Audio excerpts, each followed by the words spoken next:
재미네 꼴. 조선 사람들이 모여 사는 중국 길림성에 한 마을이 있는데 이 마을을 사람들은 재미네 꼴이라고 부릅니다. 이옛부터 마을 이름에 얽힌 이야기가 하나 전해져 내려옵니다.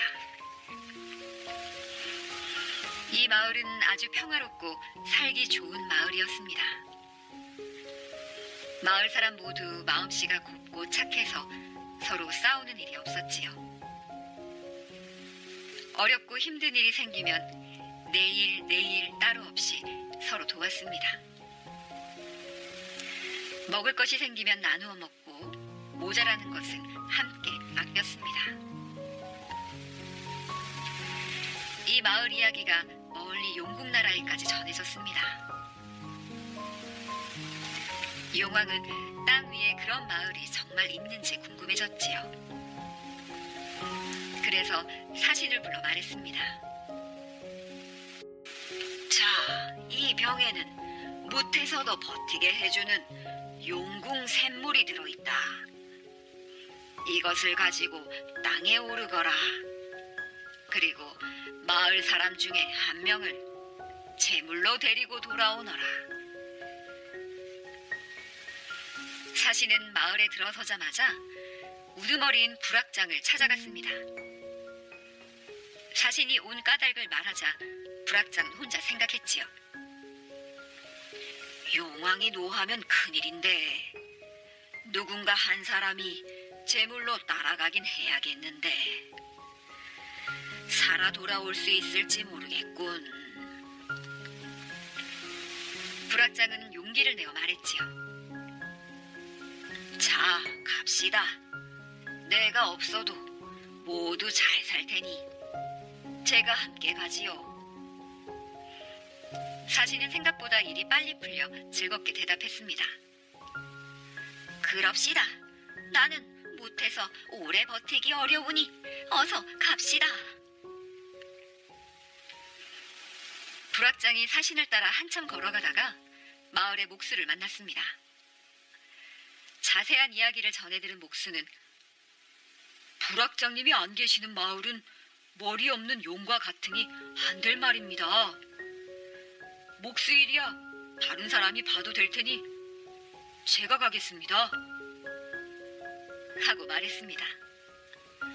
불악장은 펄쩍 뛰었지요. 목수 없이 어떻게 집을 지을 것이며 지게나 쟁기는 누가 만드나? 그냥 내가 다녀오리다. 사신은 용궁 샘물을 한 모금 마시며 말했습니다. 아무나 가도 상관없으니 빨리 결정하여 가도록 합시다. 목수와 불악장이 서로 용궁길을 가겠다고 승강이를 하며 걷다가 대장간 앞을 지나게 되었습니다. 망치질을 하던 대장장이가 무슨 일인가 하고 물었습니다. 이야기를 들은 대장장이가 아니 됩니다. 불악장님도 그렇고 목수님도 그렇고 이 마을에 없어서는 안 될 분들이오. 대장간 일이야 이제 아들이 맡아 하면 되니 내가 가겠습니다. 하고 말했습니다. 이 말을 듣고 목수와 불악장은 한 목소리로 말했지요. 아니 대장간 일을 어찌 아들 혼자 한단 말이오. 대장간이 시끄러워야 괭이며 낫이며 칼을 만들 수 있지. 그것들이 없으면 어찌 농사를 지어 먹고 살 수 있겠소.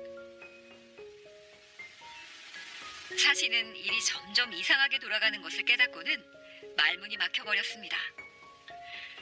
이렇게 또 한참 티격태격 따지며 불악장과 목수, 대장장이가 사신을 따라 걷다가 이번엔 토기장이를 만나게 되었습니다. 잘 구워진 토기를 가마에서 꺼내던 토기장이가 뛰어왔다가 무슨 일인지 알고 이렇게 말했습니다.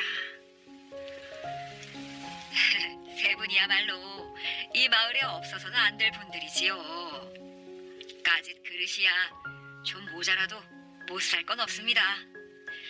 그러니 제가 가겠습니다. 이 말에 불악장과 목수, 대장장이는 무슨 말씀이십니까? 도기장이님이 쓸모있는 그릇을 만들어야 우리 살림이 돌아가는 것이지. 도기장이님이야말로 이 마을에 없어서는 안 될 뿐입니다. 아니, 이 사람들이 정말 시간이 없다니까. 아이고, 목타라.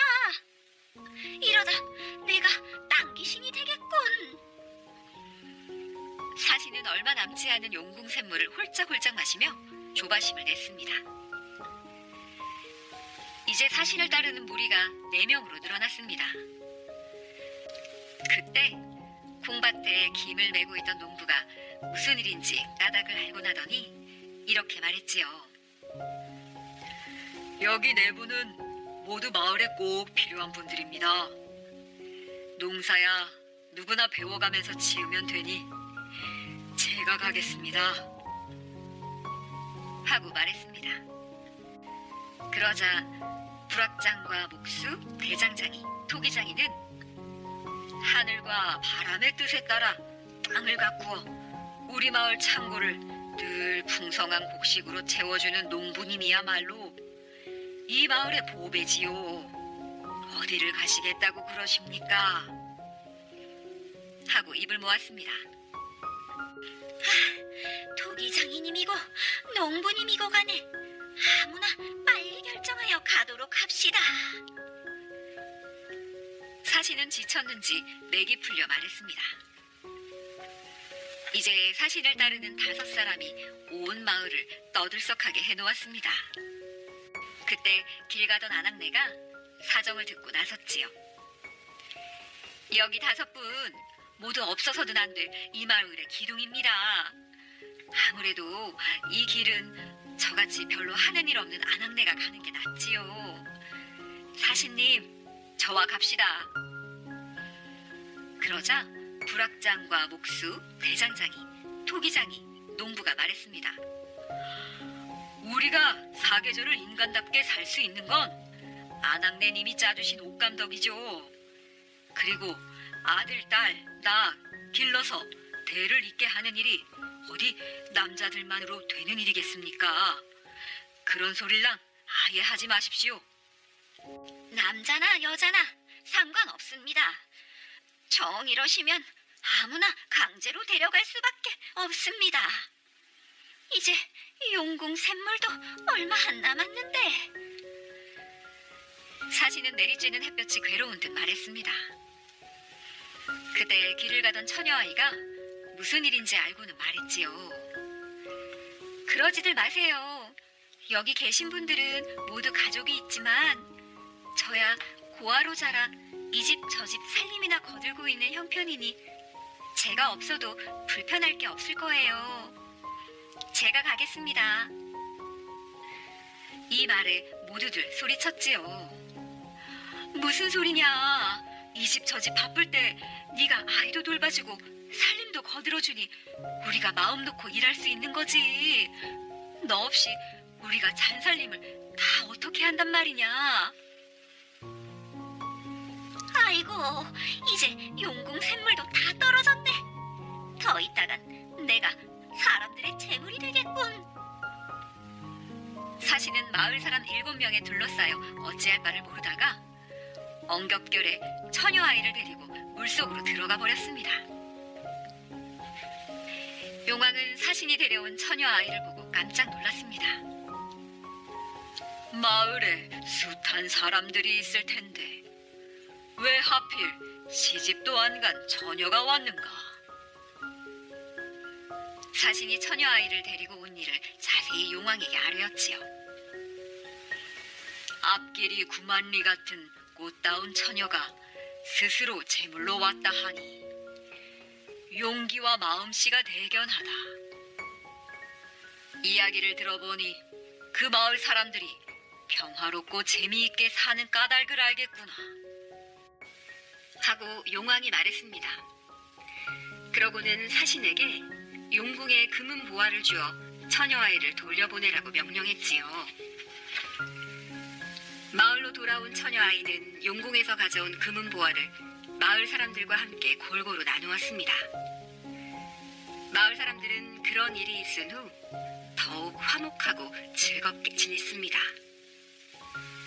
이웃 마을 사람들은 이 마을엔 언제나 재미난 웃음이 끊이질 않는다며 재미네 꼴이라고 이름을 붙였답니다. 두고도 거지. 옛날 한 정승이 늙도록 자식이 없었습니다. 아이고, 벼슬이 높고 재산이 많으면 뭘 하나. 자식 하나 있으면 바랄 게 없겠구나. 그 간절한 마음이 하늘에 닿았을까요? 늙음하게 귀한 아들을 하나 얻었습니다. 정승은 금이야 오기야 아들을 고이고이 키웠지요. 아들이 12살 되던 해였습니다. 시주를 받으러 온 스님이 아들을 보고 중얼거렸지요. 3년을 못 넘기겠구나. 놀란 정승은 스님을 붙잡고 빌었습니다. 3년이라니요, 스님. 그 무슨 말씀이십니까?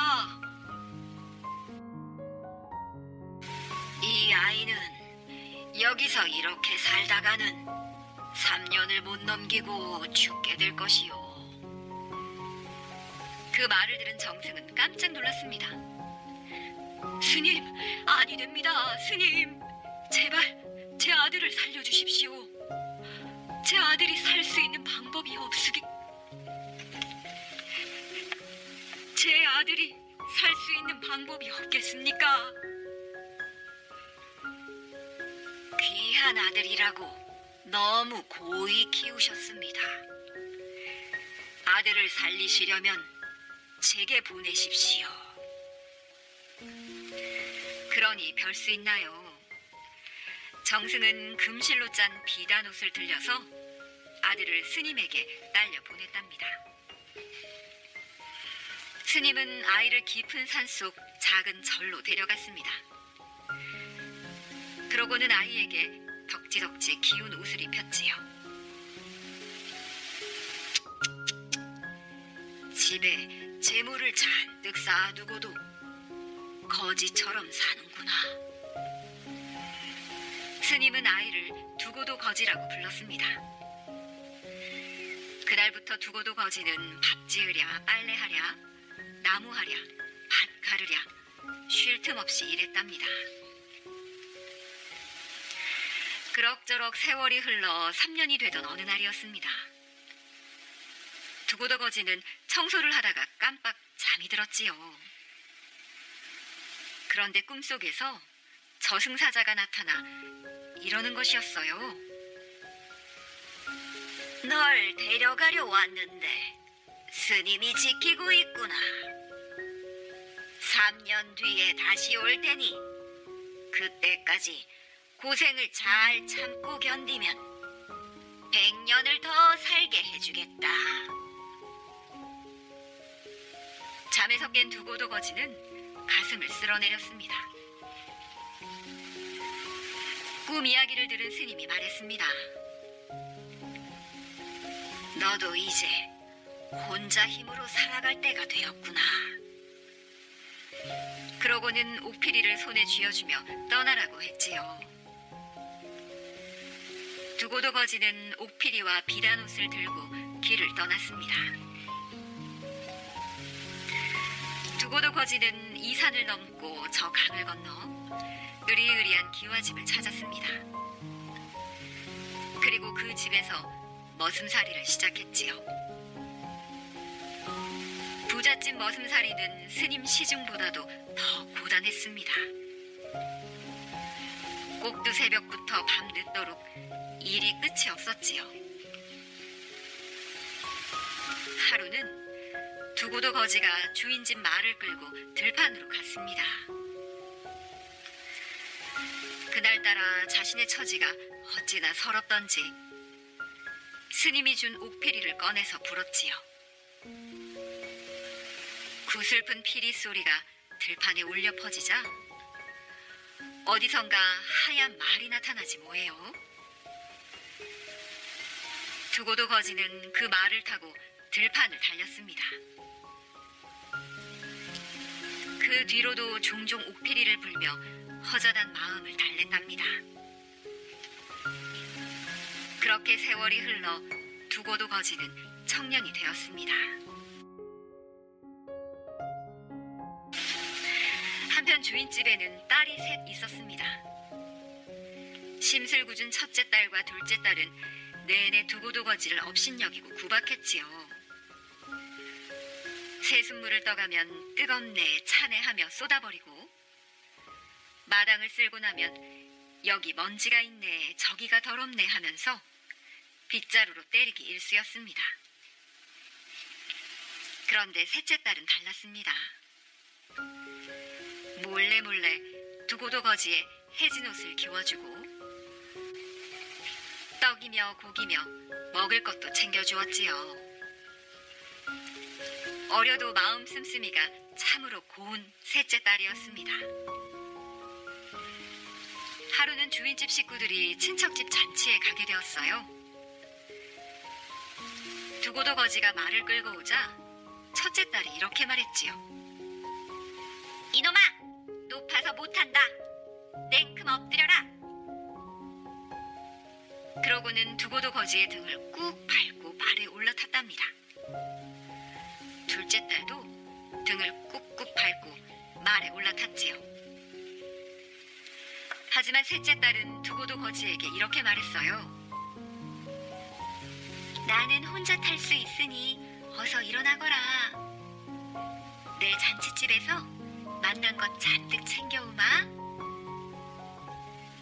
그러면서 혼자 말을 타고 갔지요. 그 모습이 하도 예뻐서 두고도 거지는 한참을 바라보았답니다.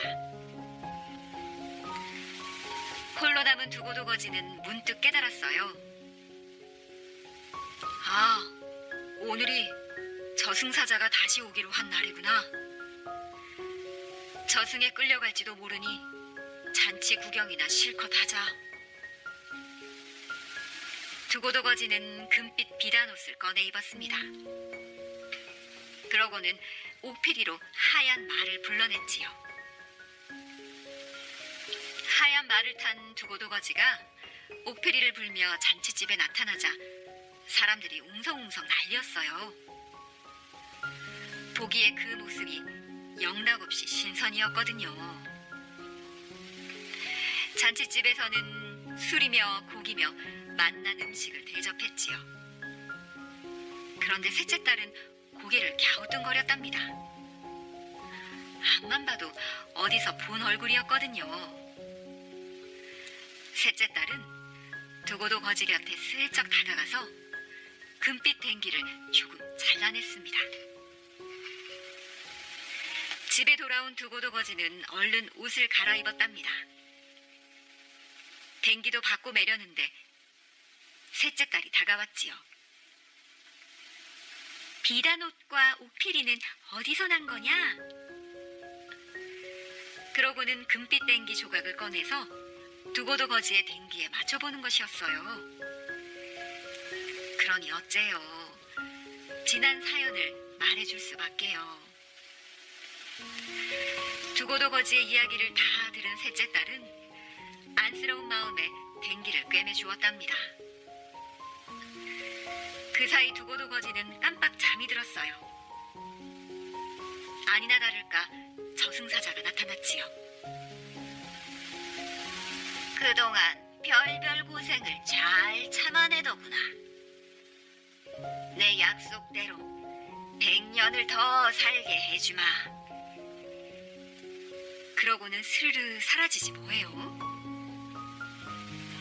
잠에서 깨어난 두고도 거지는 주인 마님을 찾아가 그동안의 사정을 이야기했답니다. 그리고 셋째 딸에게 청혼을 했지요. 셋째 딸은 살포시 웃으며 고개를 끄덕였답니다. 부잣집 주인은 싱글벙글 입이 귀에 걸렸답니다. 정승집 아들을 사위로 얻게 되었으니 그럴 수밖에요. 그렇게 두고도 거지는 셋째 딸과 혼례를 올리게 되었답니다.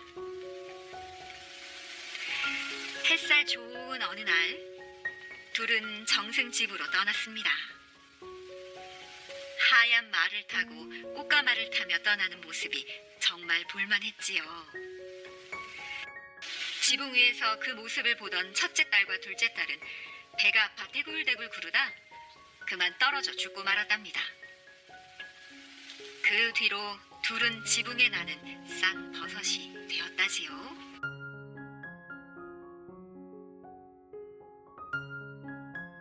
여우 수건. 옛날 어느 할아버지가 장에 다녀오는 길이었습니다. 혼자 산길을 걷고 있는데 뭔가 자꾸 따라오는 느낌이 들었습니다. 누구냐? 할아버지는 얼른 뒤로 돌아 쥐고 있던 지팡이를 힘껏 내저었습니다. 그러자 여우 한 마리가 깨갱! 하고 소리를 지르며 후다닥 달아나는 게 아니겠어요. 거참 이상한 일이로군. 여우가 왜 나를 따라왔을까? 할아버지는 고개를 갸웃거리다가 바닥에 떨어진 수건을 발견했습니다. 웬 수건이지? 여우가 흘리고 갔나? 할아버지는 수건을 집어들어 목에 둘러보았습니다. 그런데 이게 웬일인가요? 할아버지의 몸이 점점 작아지는 것이었습니다. 할아버지는 점점 작아져서 마침내 개미만해졌습니다. 이게 대체 어찌된 일이지? 혹시 이 수건 때문인가? 할아버지는 목에 두르고 있던 수건을 풀었습니다. 그러자 신기하게도 몸이 원래대로 커졌습니다. 아하, 요술을 부리는 수건이로구나. 나중에 필요할지 모르니 잘 간직해야겠다. 할아버지는 수건을 소중하게 가슴에 품고는 집으로 향했습니다. 한편 대궐에 있는 임금에게는 큰 걱정거리가 생겼습니다. 이웃에 임금이 찾아와 내기를 걸었기 때문이었지요. 이웃의 임금이라 함은 바로 중국을 말합니다. 우리 각자 물건을 하나씩 가슴에 품고 만납시다. 그런 다음 서로 상대방이 무엇을 가지고 있는지 알아맞히는 것이요. 당신이 알아맞히면 내 나라 절반을 주겠소. 대신 내가 알아맞히면 당신 나라의 절반을 내놓으시오. 이웃나라 중국은 무척 크고 힘이 셌기 때문에 임금님은 거절할 수가 없었지요. 사실 이웃나라에는 무엇이든 알아맞히는 용한 점쟁이가 있었습니다. 이웃나라 임금은 그 점쟁이를 믿고 내기를 건 것이었지요. 사람들은 모이기만 하면 임금의 내기 이야기를 했습니다. 우연히 사람들의 이야기를 들은 할아버지는 여우 수건을 가지고 임금님에게 갔지요. 전하, 저에게 요술 수건이 있사옵니다. 제가 내기에서 이웃나라 임금님이 무엇을 가지고 있는지 알아맞히겠습니다. 아니, 영감님이 나를 도울 수 있겠소? 내 영감님만 믿겠소. 그날 저녁 할아버지는 여우 수건을 목에 두르고 이웃나라 임금님의 방으로 숨어 들어갔습니다. 마침 이웃나라 임금님은 점쟁이와 이야기를 나누고 있었지요. 자네는 어찌 그리 모르는 게 없는가? 참으로 대단하네 그래. 전하, 모든 게 다 제 겨드랑이에 있는 검은 사마귀 덕분이옵니다. 이 사마귀에 신기한 힘이 있어서 뭐든지 다 알아맞힐 수 있는 것이지요. 네, 내일 내기에서도 자네만 믿겠네. 물론이옵니다, 전하. 염려 마십시오. 점쟁이는 큰 소리를 치고는 방으로 돌아가서 쿨쿨 잠이 들었습니다. 점쟁이가 잠이 든 것을 확인한 할아버지는 점쟁이의 옷 속으로 살그머니 들어갔습니다. 그래, 이 사마귀에 신기한 힘이 있단 말이지. 그렇다면 이것만 없애면 되겠군. 할아버지는 점쟁이의 겨드랑이에 있는 검은 사마귀를 칼로 살짝 떼어냈습니다. 다음 날 드디어 두 나라 임금님들의 내기가 시작되었습니다. 자, 내가 무엇을 가지고 있는지 맞춰보십시오. 이웃나라 임금님은 자신만만하게 점쟁이를 쳐다보았습니다.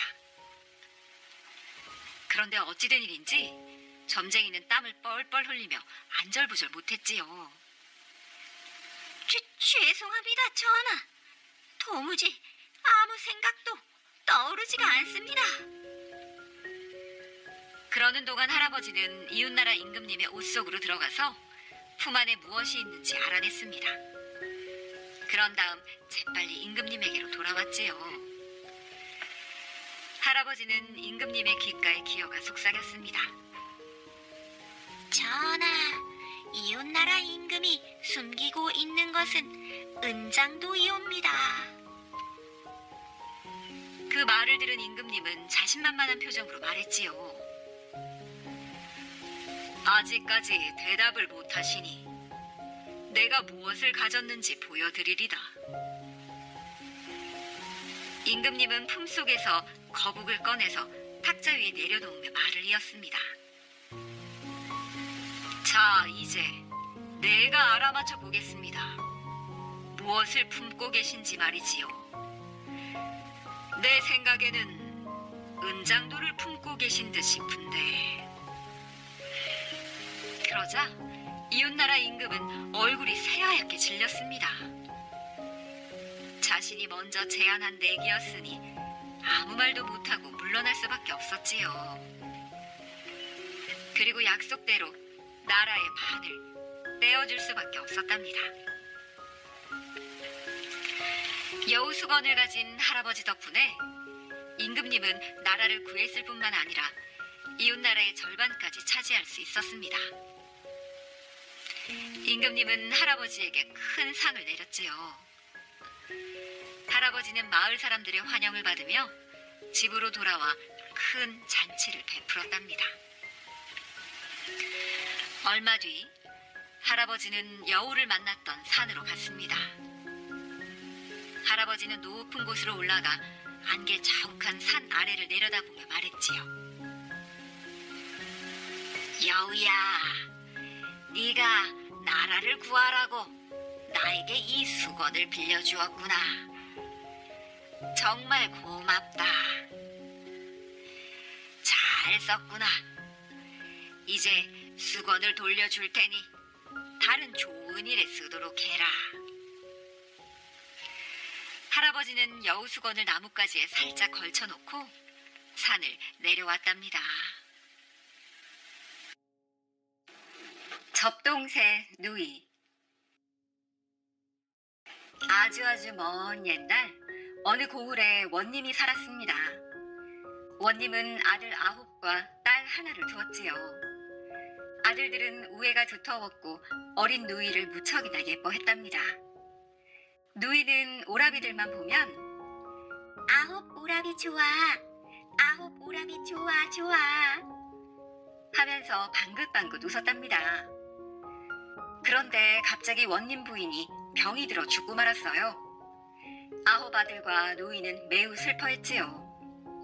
얼마 뒤 원님은 새 부인을 맞아들여 딸 9을 낳았답니다. 계모는 욕심이 많아 원님의 사랑을 독차지하려고 온갖 애교를 다 부렸어요. 게다가 9 아들과 누이를 몹시도 구박했지요. 9 아들에게는 날마다 산에 가서 나무를 해오게 하고 누이에게는 빨래며 설거지를 하라고 닥달했답니다. 착한 9 아들과 누이는 계모가 시키는 대로 다 했답니다.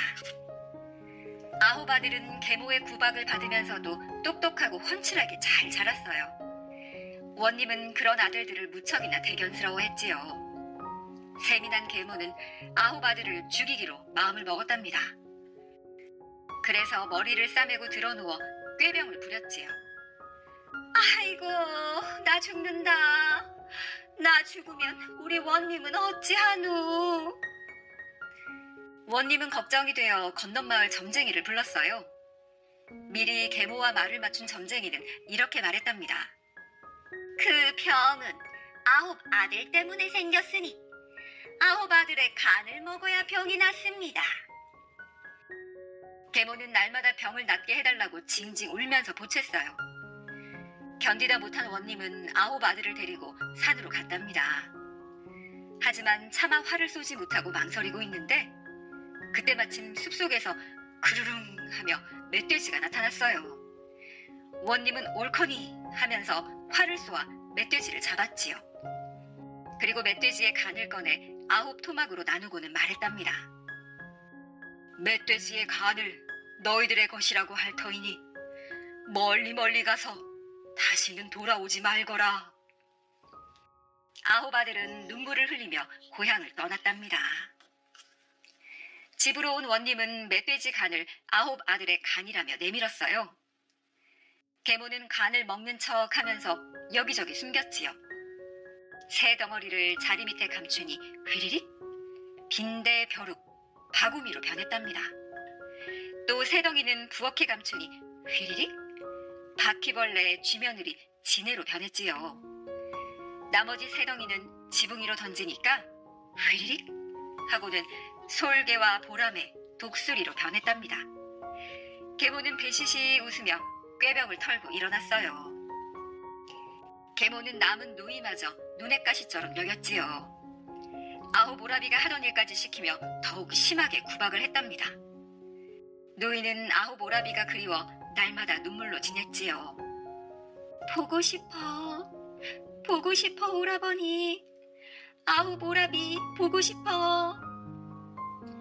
누이는 잠도 못 자고 밥도 못 먹고 시름시름 앓더니 기어이 죽고 말았답니다. 그런데 죽은 누이의 몸에서 푸르르 새 한 마리가 날아올랐어요. 접동 9 오라비 접동 하고 우는 접동새였답니다. 한편 서울에 간 9 아들은 서로를 의지하며 밤이나 낮이나 열심히 공부를 했어요. 그러다가 과거를 보았는데 첫째부터 9째까지 떡하니 급제를 한 것이었지요. 이제 고향에 가서 아버지를 뵙고 누이를 데려오자. 9 아들은 말에 올라 고향으로 향했답니다. 물러거라 과거 급제 9 형제 납신다. 9 아들이 고향 마을 어귀에 다다랐을 때였어요. 어디선지 접동새 한 마리가 날아와 첫째 아들의 모자에 앉아 슬피 울었답니다. 접동 9 오라비 접동. 둘째, 셋째, 넷째, 5째 아들의 모자로 옮겨 앉아 또 똑같이 울었지요. 6째, 7째, 8째, 9째 아들의 모자에서도 울었답니다. 9 아들은 고개를 갸웃거리며 길을 재촉했어요. 아무래도 누이한테 무슨 일이 생겼나 보다. 어서 가자. 9 아들이 도착하자 온 마을이 떠들썩했어요. 꽹과리 소리, 나팔 소리가 흥을 돋우고 구경꾼들이 모여들었지요. 계모는 웬 소란이냐? 가서 알아오너라. 하며 첫째 딸을 내보냈어요. 첫째 딸은 곧바로 돌아와 소리를 질렀지요. 큰일 났어. 어머니 큰일 났어. 9 오라비가 과거에 급제하여 돌아왔다오. 계모는 차례로 딸들을 내보냈지만 모두 똑같은 대답이었어요. 하얗게 질린 계모는 방바닥을 치며 소리쳤지요. 아이고, 나는 이제 죽었네. 어떡하나. 계모는 급하게 자리를 들치고 숨었어요. 그러자 빈대, 벼룩, 바구미가 따끔따끔 깨물지 뭐예요. 아 따거! 아 따거워라! 계모는 부랴부랴 부엌으로 달려가 숨었답니다. 이번에는 바퀴벌레, 쥐며느리, 지네가 마구마구 덤벼들었어요. 아이고 징그러워라! 아이고 징그러워! 계모는 정신없이 지붕으로 올라가 숨었답니다. 그러자 이번에는 솔개, 보라매, 독수리가 날카로운 부리로 마구마구 쪼아댔어요. 아이고 아파라! 아이고 아파라! 하는 수 없이 계모는 뒤뜰로 도망가서는 굴뚝 밑에 놓인 커다란 떡시루를 푹 덮어쓰고 숨었답니다. 아홉 아들은 집에 돌아오자마자 누이부터 찾았어요. 하지만 누이는 보이지 않고 방 안에서 접동새가 첩동 첩동 아홉 오라비 첩동 하며 울고 있었어요. 그제야 아홉 아들은 누이가 죽었다는 걸 알아챘지요. 틀림없이 계모에게 구박받아 죽었을 거야. 당장 계모를 찾아 따져보자. 아홉 아들은 계모를 찾아 온 집안을 뒤지기 시작했지요.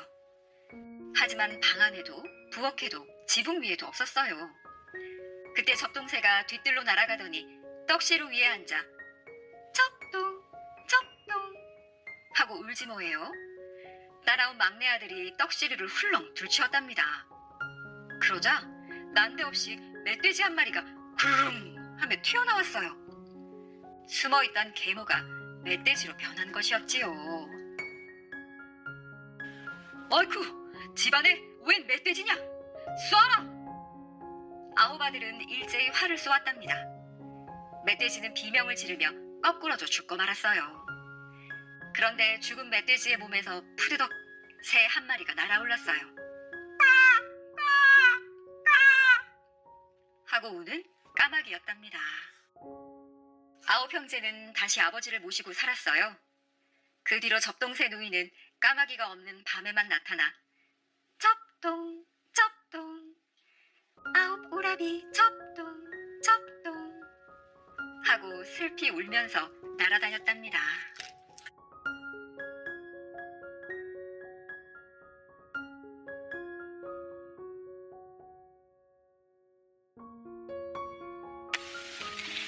나그네 인생. 해가 지자 김삿갓은 또 하룻밤 머물 곳을 찾아 나섰습니다. 산에서 내려와 마을로 들어선 김삿갓은 멀리서도 눈에 띄는 큰 기와집으로 갔습니다. 그 집은 얼마나 넓은지 가까이 다가가자 끝이 보이지 않을 정도였습니다. 이리 오너라! 늘 그렇듯 김삿갓은 큰 소리로 외쳤습니다. 이윽고 하인 하나가 쪼르르 달려나왔습니다. 김삿갓의 초라한 행색을 보자 하인은 금방 태도를 바꿔 하대했습니다. 거지 주제에 공손하게 밥이나 한술 달래서 가져갈 일이지. 건방지게 양반 흉내는 참. 김삿갓은 하인에게 엄중한 목소리로 꾸짖었습니다.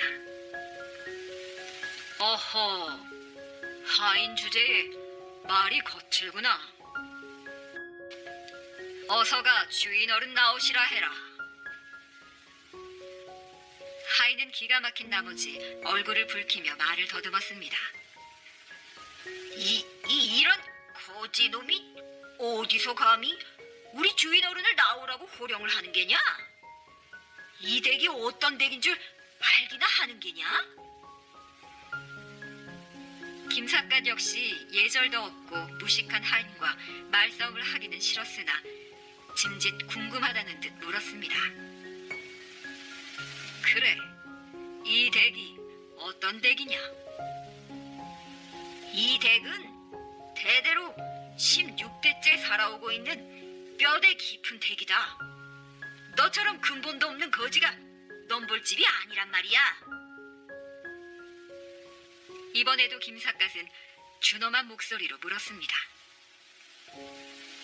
그렇다면 그 16대가 지금 이 집에 다 살고 계시느냐?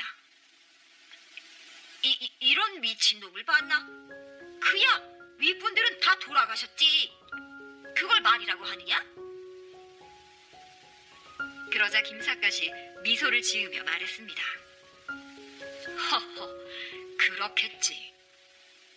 그렇다면 이댁 주인이나 나나 이 세상에서 잠깐 머물다 갈 나그네가 아니겠느냐. 나그네가 나그네 집에서 하룻밤 묵어가겠다는데 그게 무슨 대단한 일이라고 그리 빡빡하게 구는 게냐. 어서 가서 주인 어른 모셔오너라. 그때 뒤에서 듣고 있던 주인이 하인을 물리치며 앞으로 나섰습니다.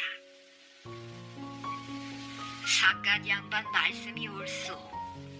어서 안으로 들어오시오. 우리 집 하인이 무례를 범했구려.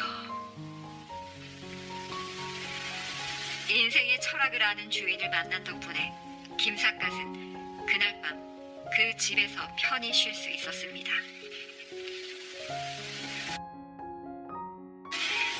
자연과 더불어 살아가는 산골 노부부.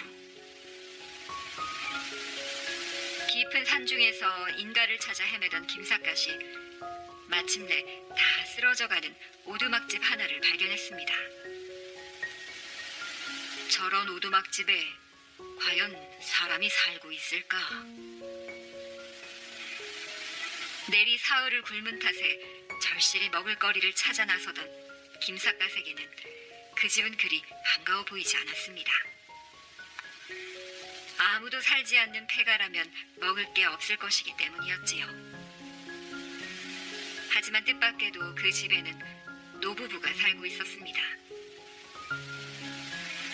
80을 훌쩍 넘긴 그들은 정정했는데 얼굴에는 근심이 하나도 깃들지 않은 편안한 얼굴이었습니다. 마누라, 손님이 오셨구려. 어서 점심을 짓도록 하시오. 주인 노인은 김삿갓을 반갑게 맞으며 부인에게 식사를 준비하라 일렀습니다. 인적이라고는 찾아볼 수 없는 깊은 산 중에 노부부 단둘이만 살고 있는 게 신기해서 김삿갓이 물었습니다. 영감님께서는 이 산골에서 산 지가 얼마나 되셨습니까? 얼마나 되긴. 나는 고을리개 때부터 지금까지 여기서 떠나본 적이 없다오. 놀랍군. 보통 사람 같으면 갑갑해서 한 달도 살 수 없을 터인데 그토록 오랫동안 살아왔다니. 평생 두 분만 이곳에서 사셨단 말씀입니까? 그건 아니지. 한때는 이곳에도 집이 20채 정도 있었지만 하나, 둘, 도성을 찾아 나가고 한 10년 전부터 결국 우리 둘만 남았다오. 그럼 영감님은 슬아의 자제분은 두지 않으셨습니까? 있네. 하지만 그 아이들도 다 산을 내려가 제 길을 찾아갔지. 그때 노파가 밥상을 들고 들어왔습니다. 상차림을 보니 쌀 한 톨 섞이지 않는 보리밥과 삶은 감자, 옥수수, 그리고 간장이 전부였습니다. 차는 없지만 많이 드시게. 주인 노인이 다정하게 식사를 권했습니다. 자제분들이 모두 떠났으면 집에 젊은이가 없을 텐데 그럼 영감님께서는 어떻게 생활을 꾸려가십니까? 두 늙은이가 먹으면 얼마를 먹는다고. 먹고 사는 데는 큰 불편이 없으니 생활은 어렵지 않네. 그래도 연세가 있으신데 농사를 지으려면 힘들 것 아닙니까? 김삿갓은 자꾸만 걱정이 되었습니다. 탈순을 넘긴 두 노인이 힘든 경작을 하기란 보통 어려울 것이 아니었기 때문이었지요. 하지만 주인 영감은 편안한 표정으로 대답했습니다. 농사랄 게 뭐 있나? 봄에 보리랑 감자랑 호박 이런 거 몇 가지만 심어 놓으면 한 해 먹을 걱정은 없다네. 그래도 1년 내내 보리밥에 호박죽, 찐 감자만으로 먹고 살 수는 없지 않습니까? 그렇지. 그것만으로는 먹고 살 수 없지. 그럼 다른 농사를 짓지 않아도 먹을 거리가 있다는 말씀이십니까? 이보시게, 산짐승이나 들짐승이 농사를 짓지 않는다고 해서 굶어 죽는 거 보았는가? 모든 동물은 농사를 짓지 않아도 잘 살아가고 있다네. 그것이 대자연의 섭리라고 할 수 있지. 자네가 이 늙은이 걱정을 많이 해주네 그려. 산중에는 먹을 것이 생각보다 많이 있다네. 철 바뀔 때마다 냉이며 달래, 두릅, 고사리도 있고 복숭아나 앵두, 밤도 있지. 김삿갓은 뭔가로 뒤통수를 얻어맞은 것처럼 번쩍 정신이 들었습니다. 그렇지, 내가 왜 그 생각을 못했을까? 그랬습니다. 아웅다웅 싸우고 부대끼며 살아가는 사람 대부분은 자연의 그 오묘한 진리를 알 리가 없지요. 남보다 편하게 살려고 아등바등하고 남보다 권위를 누리며 살아가려고 욕심을 부리는 사람들은 주인 노인의 말을 이해할 수 없겠지요. 김삿갓은 노인의 집을 떠나면서 진심으로 우러나는 존경심에 몇 번이고 절을 한 뒤에야 발길을 돌렸답니다. 부끄러워 숨은 고개. 옛날 서해안 지방에 자그마한 마을이 있었습니다. 이 마을 앞바다에는 조기가 많이 살고 있었지요. 어찌나 조기가 많은지 바다에 나갔다 하면 고깃배들은 그득그득 조기를 싣고 돌아왔지요. 그물은 무거워 출렁출렁, 어부들은 흥겨워 흥얼흥얼. 마을 사람들은 날마다 신이 나서 노래를 불렀답니다.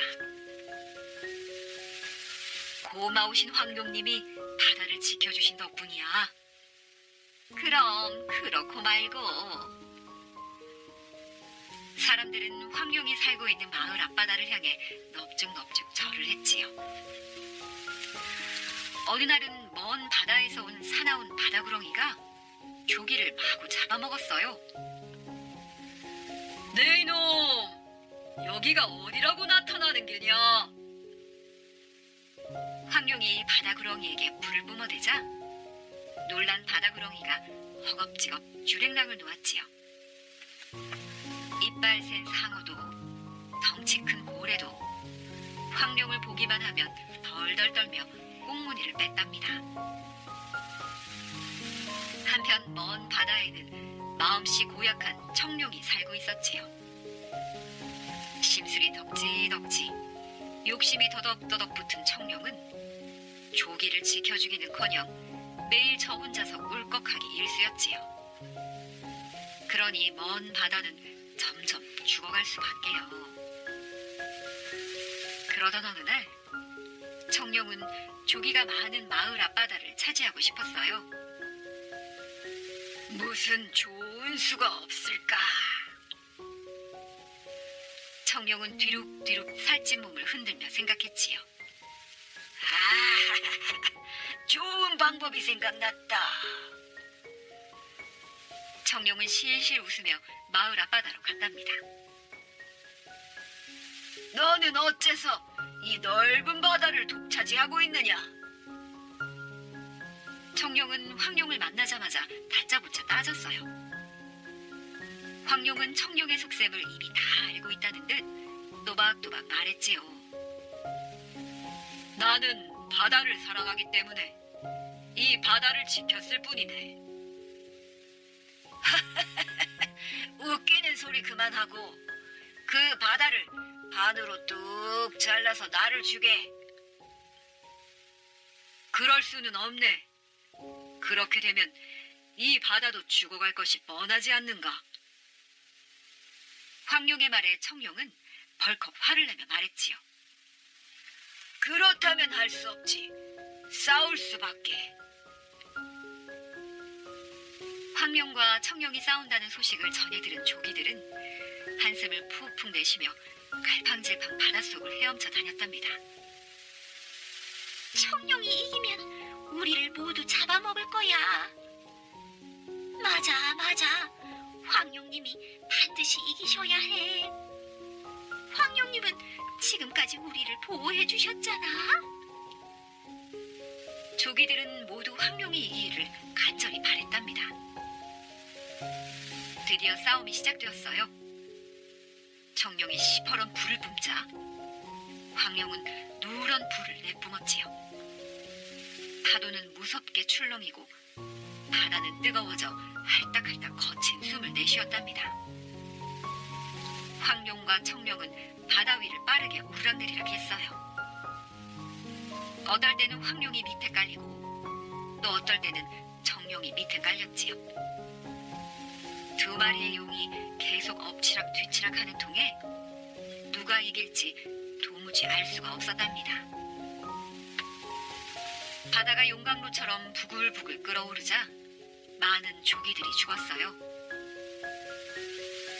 우리 마을에는 도둑도 없고 불효자도 없고 고약한 사람도 없는데 이게 웬 날벼락이람. 그러게 말이야.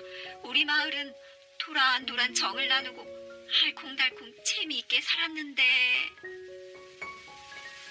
마을 사람들은 황룡과 청룡이 싸우는 것을 보며 한숨을 내쉬었지요. 한편 그 마을에는 활을 잘 쏘는 젊은이가 살고 있었습니다. 어찌나 활솜씨가 좋은지 날아가는 파리까지 맞출 정도였지요.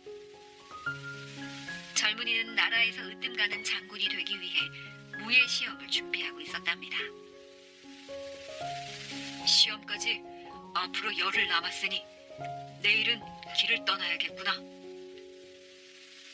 마을에서 무예 시험이 열리는 곳까지는 7, 8일 정도 걸리는 거리였거든요. 그래서 젊은이는 차근차근 길 떠날 준비를 마치고 일찍 잠자리에 들었답니다. 여보시오, 젊은이. 얼른 일어나 보시오. 누군가가 젊은이를 흔들어 깨웠어요. 눈을 떠보니 하얀 수염을 길게 늘어뜨린 한 노인이 서 있었지요. 잠을 깨워 미안하오. 나는 바다에 사는 황룡이요.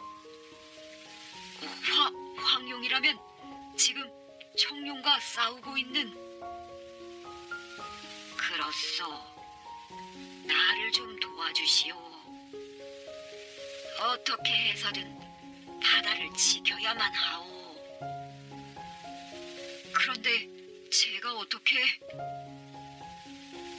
그러자 노인은 조근조근 이야기를 시작했답니다.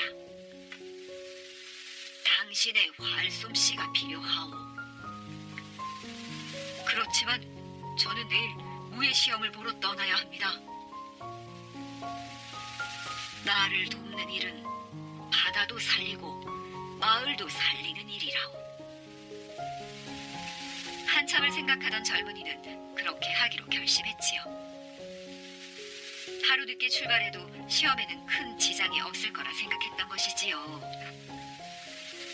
젊은이는 자신의 힘으로 바다와 마을을 살리기로 굳게 마음먹었답니다.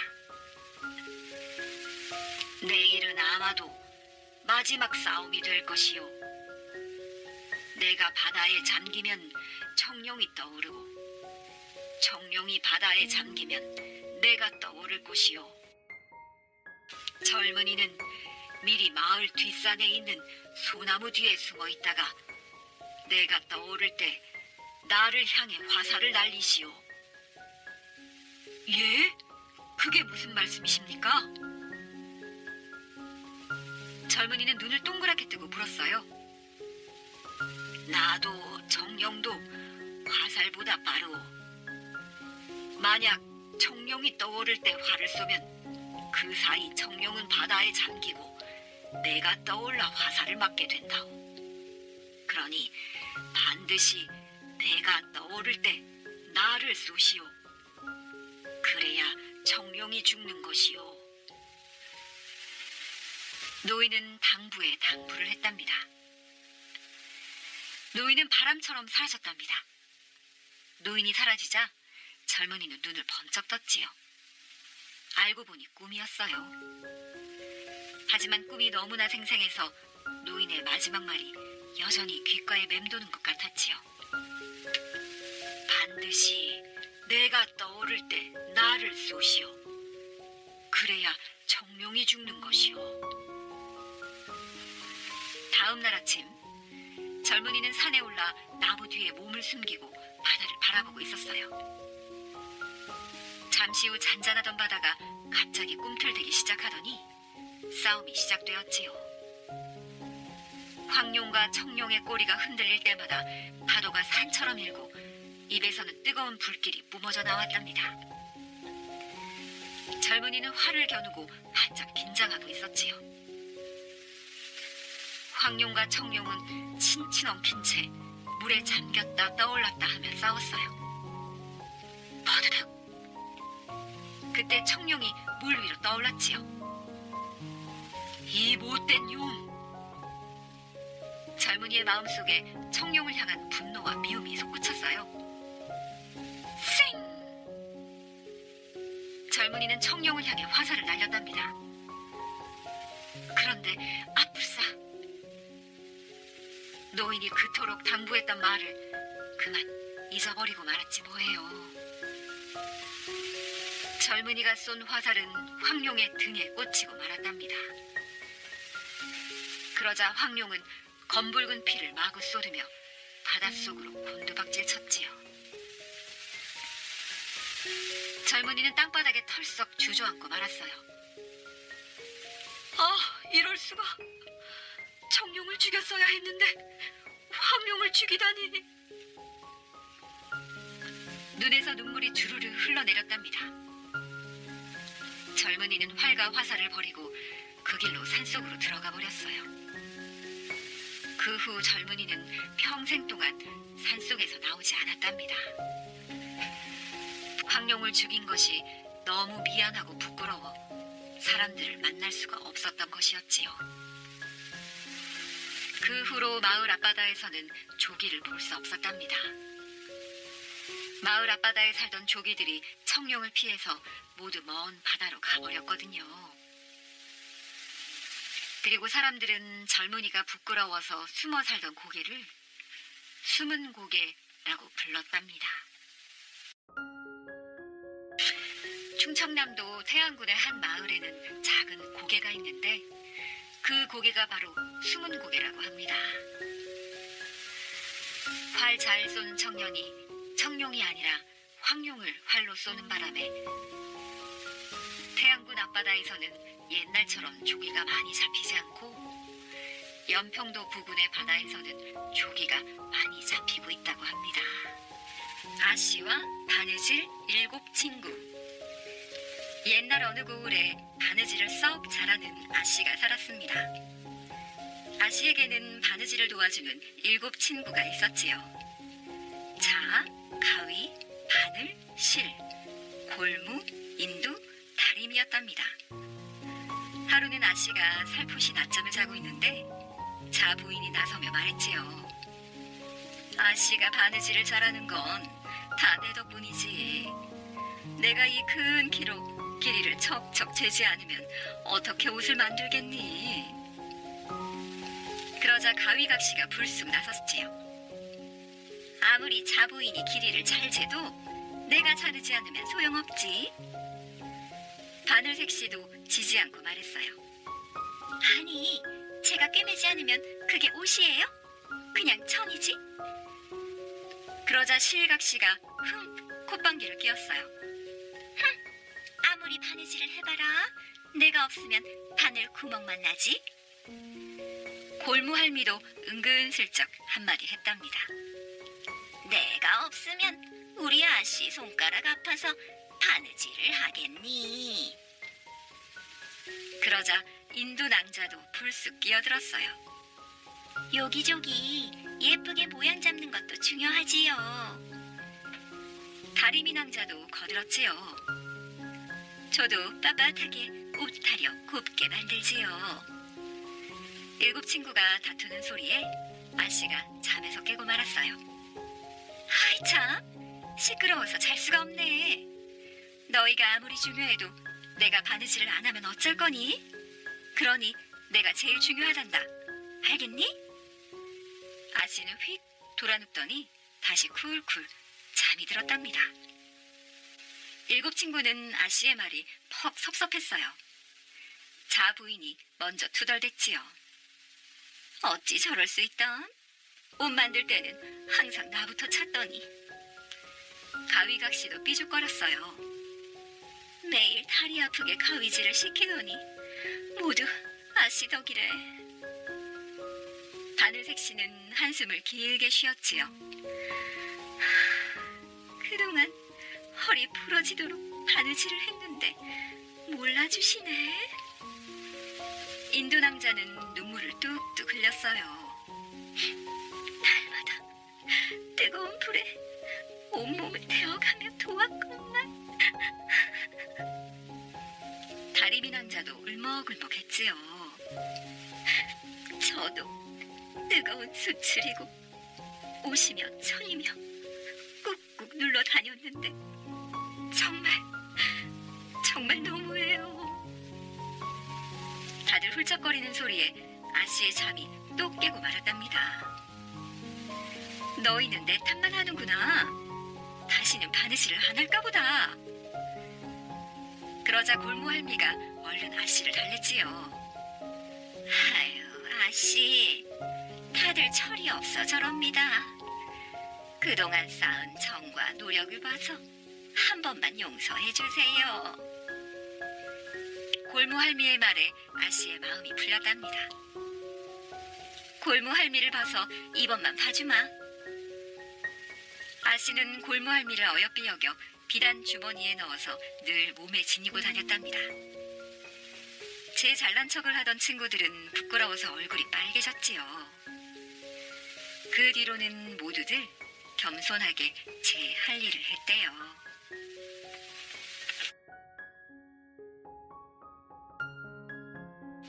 산신에게 복받은 과부.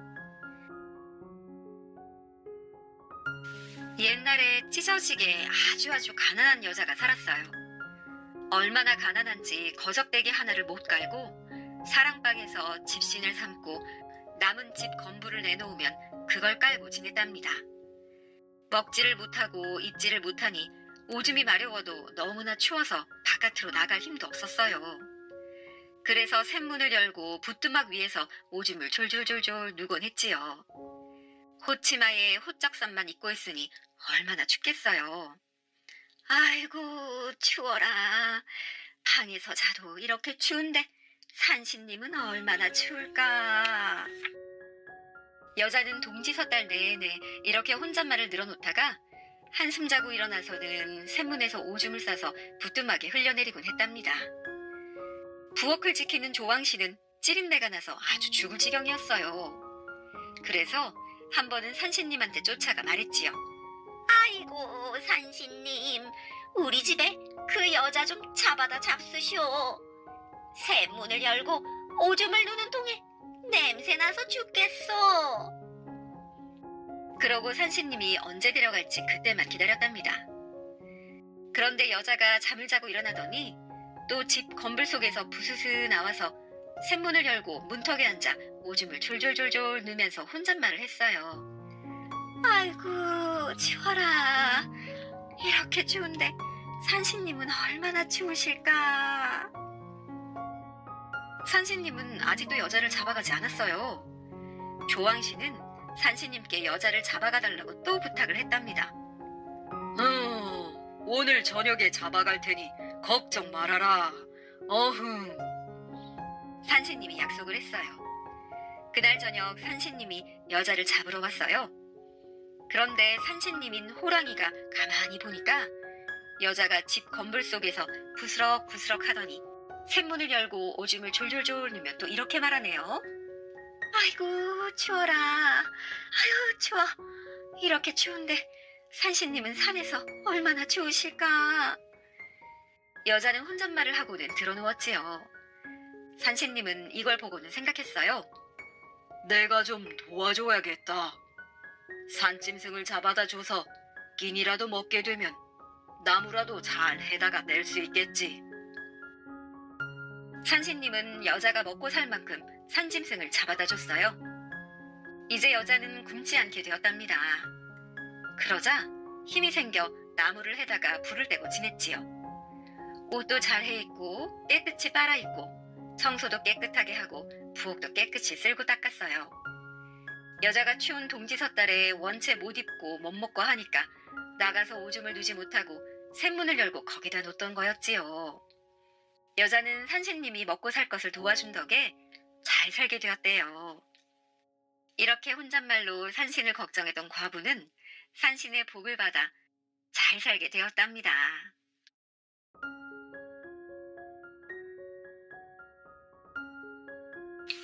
천하장사 오누이의 힘겨루기. 옛날 어느 산 밑에 한 과부가 살았어요. 이 과부에게는 아들과 딸이 있었지요. 남동생은 기운이 펄펄해서 늘 힘자랑을 하고 다녔어요. 씨름판에 나가기만 하면 이겨서 황소를 타오곤 했답니다.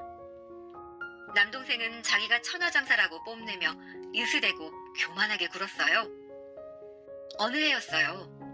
동생이 씨름판에 나가서 씨름을 했는데 그만 알지 못하는 아이한테 지고 말았답니다. 동생은 자기가 제일인 줄 알았는데 자기보다 힘이 센 장사가 나타나자 너무나 분했어요. 그런데 집으로 돌아와 보니 황소가 있지 뭐예요. 이게 어찌된 노릇이오? 누이에게 물었지요. 내가 힘께나 쓴다고 너무 교만하게 굴길래 내가 남자로 변장하고 씨름판에 나가 너를 이기고 황소를 타왔단다. 이 말을 들은 동생은 그제야 자기보다 힘센 사람이 누이라는 것을 알았어요. 동생은 누이만 없애면 자신이 천하장사 노릇을 하겠다 싶어 꾀를 하나 냈지요. 나와 내기를 하지요. 나는 하루 식전에 2자나 되는 굽 높은 나막신을 신고 황소를 끌고 한양에 갔다 올 테니 누이는 하루 식전에 저 산에다가 성을 쌓으세요. 대신 이기는 사람이 지는 사람을 죽이기로 하지요. 누이는 그러자고 했어요. 동생은 2자나 되는 굽 높은 나막신을 신고 황소를 끌고 한양으로 갔어요.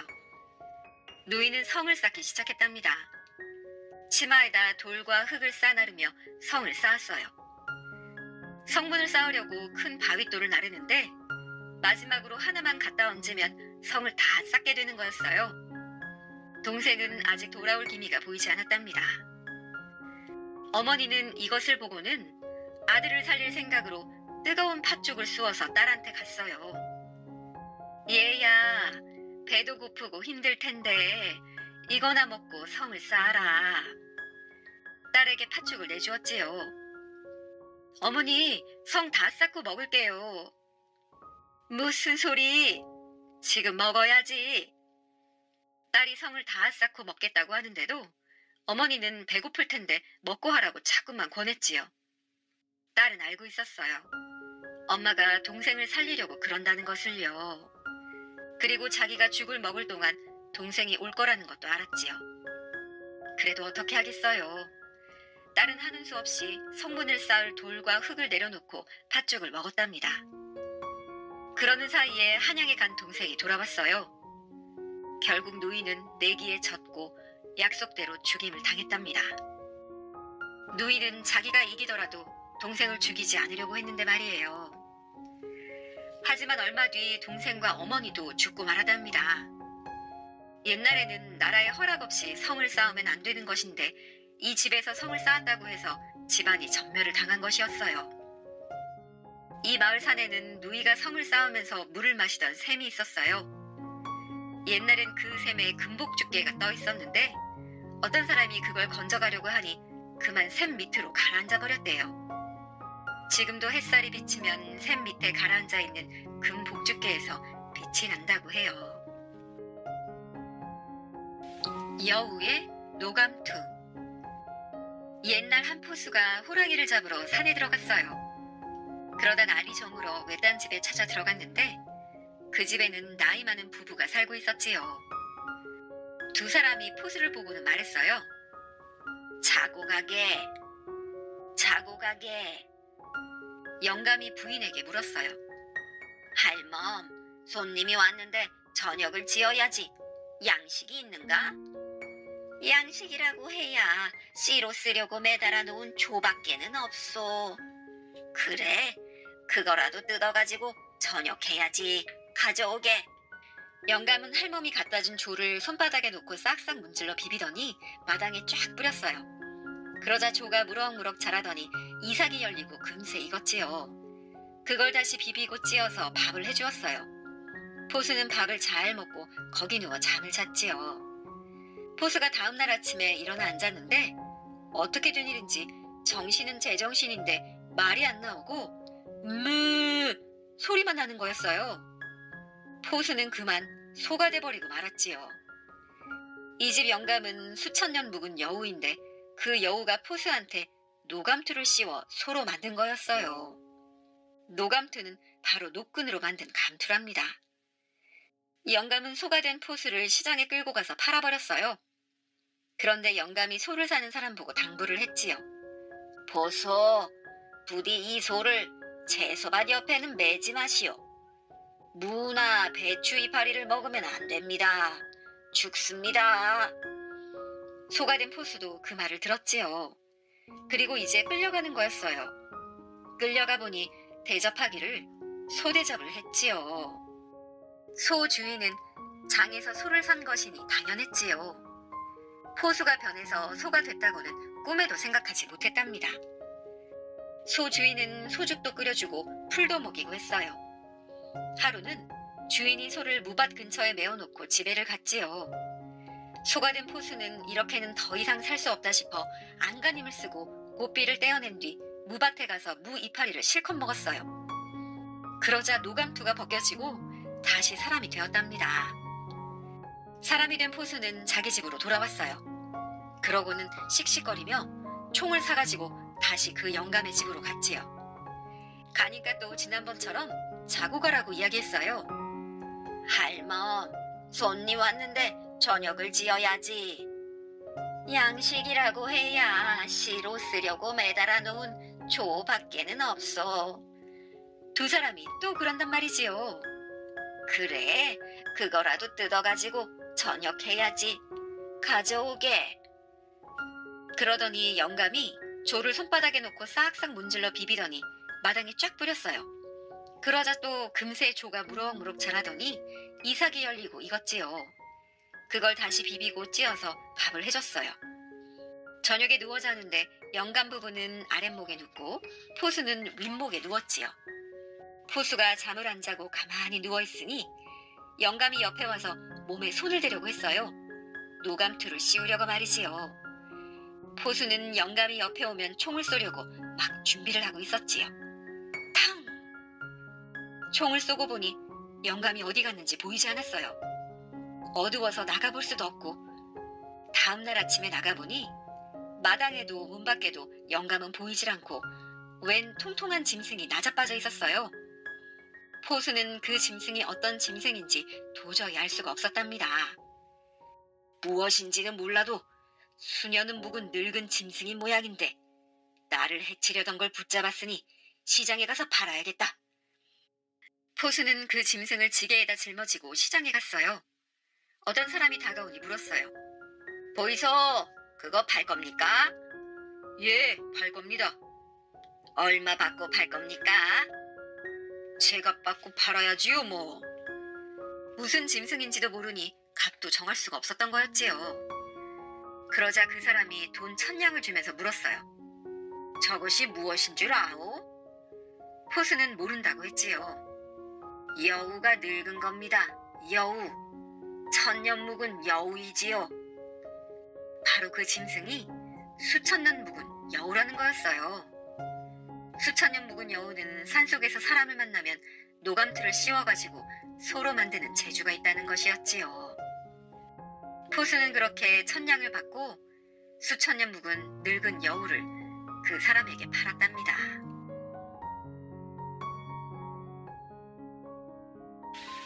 돌미륵에 피가 나면 홍수가 난다.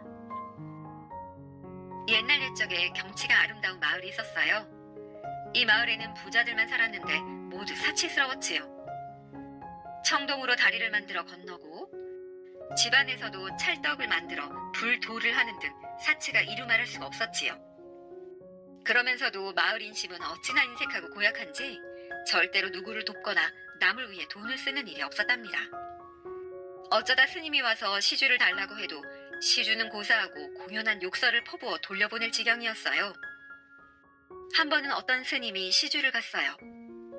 그런데 집집마다 돌아다녀도 시주가 뭐요? 하며 문을 꽉꽉 닫고 들어갔지요. 쌀 한 대박 주는 사람 없고 돈 한 푼 주는 사람이 없었답니다. 해는 저물고 어디 가서 좀 자야 할 텐데 말이에요. 이렇게 인심이 사나우니 이놈들 이제 너희는 다 죽었다. 스님은 이렇게 생각하며 마지막으로 한 집을 찾아갔어요. 스님이 시주 받으러 왔다고 목탁을 치면서 연부를 외니까 사랑방 문이 열리며 점잖은 영감이 나왔어요. 대사님, 이리 들어오십시오. 날이 저물었는데 어떻게 이렇게 다니십니까? 아, 영감님, 내가 여기 시주를 받으러 왔다가 날이 저물었는데 댁에서 하루 저녁 쉬었다 갈 수 있을지요? 그럼요. 사람 집에 사람이 쉬어가야지. 들어오십시오. 스님이 들어가니 저녁을 내왔어요. 스님이 저녁을 먹고 가만히 주인을 보니까 이 마을에는 이 집 밖에 살릴 사람이 없더란 것이었지요. 내가 이 집은 살려야겠다. 스님은 생각했지요. 다음날 아침을 먹고서는 스님이 입을 열었어요. 감사합니다. 소승은 그만 물러갑니다. 그런데 영감님께 당부할 게 있습니다. 무슨 말씀이십니까? 다른 게 아니고 이곳은 곧 망합니다. 부처님의 벌을 받아 물속에 잠길 터이니 어떻게 하든지 여기서 이사를 가십시오. 앞으로 오래지 않아 여기가 물로 망합니다. 아니요. 그럼 언제 그렇게 됩니까? 일러드리리다. 저 산 위에 있는 미륵, 그 미륵의 코에서 피가 나오면 홍수가 나 마을이 물에 잠기는 줄 아십시오. 예, 스님, 알겠습니다. 잘 알겠습니다. 영감은 스님의 이야기를 잘 들어두고는 그 뒤로 매일 미륵을 보러 다녔어요. 그런데 돌에서 피가 날 리가 있나요? 그런데도 영감님은 대사의 말을 곧이곧대로 믿고 매일매일 올라갔지요. 아침에 올라가고 저녁에도 올라가고 날마다 올라다녔지요. 동네 사람 하나가 가만히 보니까 영감이 미륵이 있는 산을 허구한 날 다니는 거였어요. 아침 저녁으로 말이에요. 왜 그러는지 궁금해서 하루는 영감을 쫓아가 물었지요. 아, 영감님, 왜 그러나? 거길 왜 그렇게 다니십니까? 미륵을 왜 그렇게 아침 저녁으로 보러 다니십니까? 아, 다른 게 아니라 어느 대사가 그러던데 미륵 코에서 피가 나면 이곳이 망한다고 하네. 나는 그때 이사를 하려고 하니 자네도 그때 이사를 가게. 아이고, 영감님도 미륵 코에서 어떻게 피가 납니까? 돌인데. 그거야 할 수 있나? 네, 그걸 알기 위해 아침 저녁으로 미륵을 보러 가는 것이라네. 그리고는 헤어졌지요. 헤이, 이놈의 영감, 어디 한번 속아봐라. 영감이 이사가면 그 집이나 싸게 사야겠다. 그 사람은 닭을 잡아먹고는 그 피를 미르게 코에다 묻혀놓고 내려왔어요. 다음 날 영감님은 또 산에 올라갔지요. 그런데 미르게 코에 피가 나고 있었어요. 아이고, 큰일 났다. 어여, 짐 싸라. 다 짐을 싸. 영감님은 부랴부랴 짐을 싸서 불쑥 떠나려니까 동네 사람들이 물었어요. 할아버지, 이 집은 누가 삽니까? 싸게 파시지요? 그래, 그 집 네가 사거라. 영감님은 집이랑 물건을 팔고 이사를 갔어요. 영감님이 떠나고 얼마 지나지 않아 갑자기 하늘이 캄캄해지며 천지를 뒤흔드는 요란한 천둥과 벼락이 치더니 검은 구름이 밀려오고 폭우가 쏟아지기 시작했답니다. 마을은 삽시간에 물바다가 되고 말았지요. 그 뒤 살던 사람은 말할 것도 없고 마을 터조차도 찾아볼 길이 없었더래요. 거지가 준 300냥. 옛날에 한 암행어사가 있었습니다. 암행어사는 일부러 허름한 차림새를 하고 원님들이 고을을 잘 다스리는지 살피던 사람이었지요. 어느 날, 날이 저물어 암행어사가 외딴 주막에 들었어요. 하룻밤 묵어갈 테니 밥 한 상 차려주시오. 방 안에는 웬 거지가 팔다리 쭉 뻗고 누워 있었지요. 여보시오, 저녁이나 먹고 누운 거요? 난 돈 없어 밥 못 먹어. 어사는 밥 한 상을 더 차려오게 했답니다. 거지는 밥을 보자 허겁지겁 퍼먹었지요. 다음 날 아침밥까지 잘 얻어먹고는 어사한테 말했어요. 가만 보니 댁이나 나나 신세가 비슷한 것 같은데 심심치 않게 말동무나하며 같이 다닐 테야? 어사는 껄껄 웃으며 그러자고 했지요. 이렇게 해서 둘은 함께 길을 떠났답니다. 하루는 한 마을에 이르렀는데 갑자기 소나기가 쏟아졌어요. 거지는 어사를 이끌고 대뜸 큰 기와집으로 들어갔지 뭐예요. 그러고는 마당에 서서 벼락같이 소리를 쳤답니다.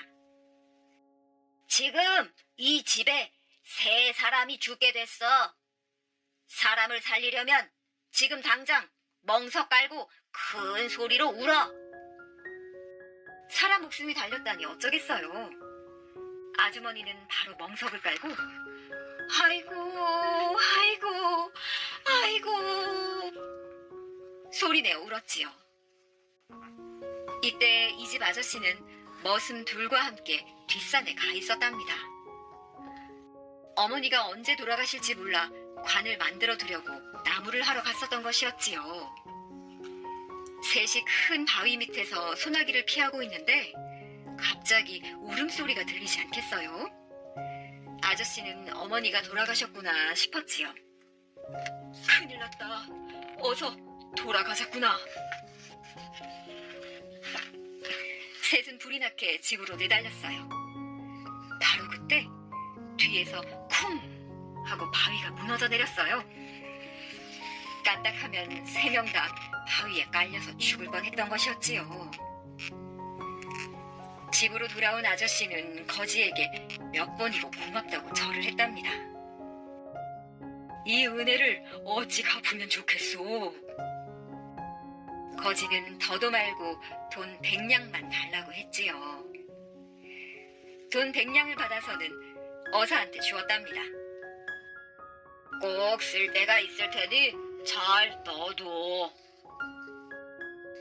하루는 어떤 마을을 지나는데 거지가 또 큰 기와집으로 쏙 들어가는 것이었어요. 그 집은 온 식구가 울고불고 야단이 났어요.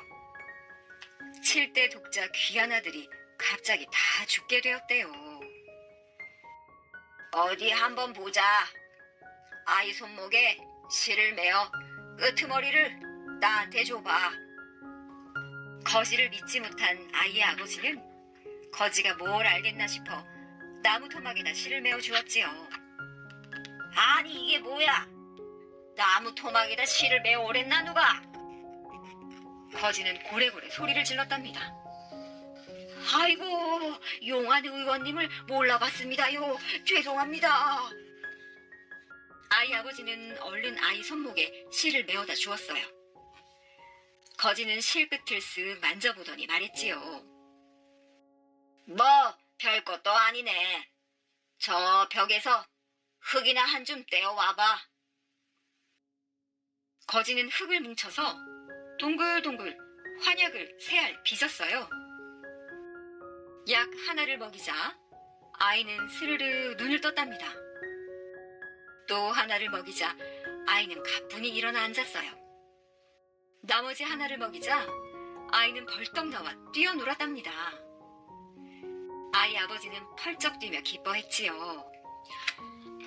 이 은혜를 어찌 갚으면 좋겠습니까? 고맙습니다. 고맙습니다. 거지는 또 돈 100냥만 달라고 해서는 어사에게 맡겼어요. 꼭 쓸 때가 있을 테니 잘 넣어둬. 하루는 산비탈을 지나는데 사람들이 웅성웅성 모여 있었어요. 무슨 일입니까? 어사가 묻자 한 선비가 퉁명스럽게 말했지요.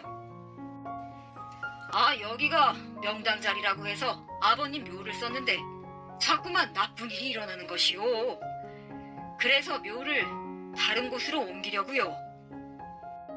그러자 거지가 소리를 버럭 질렀답니다.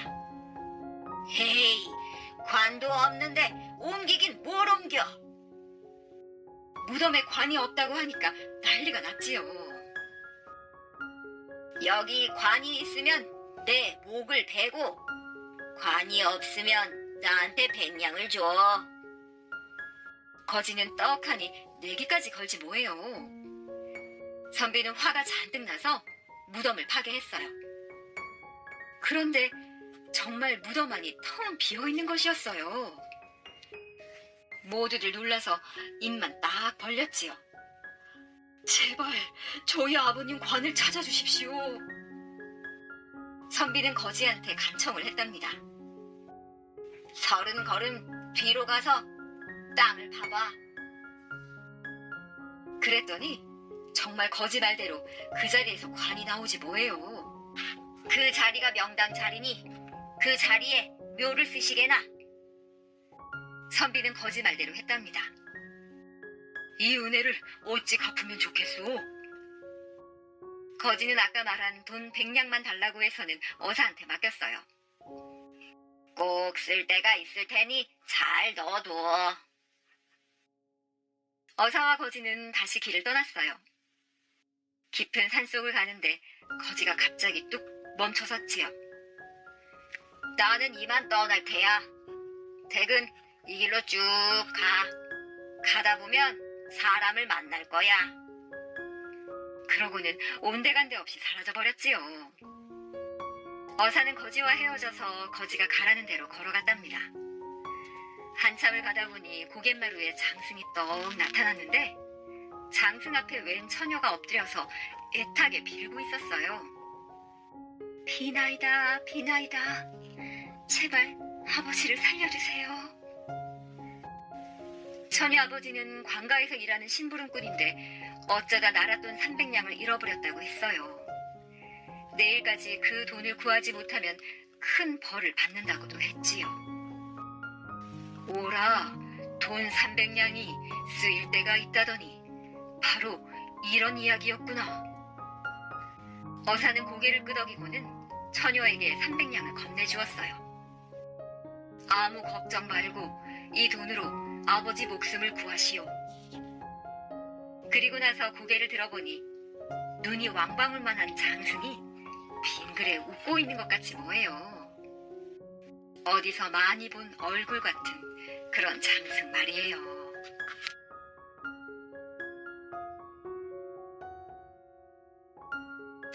금뱅이와 은금이.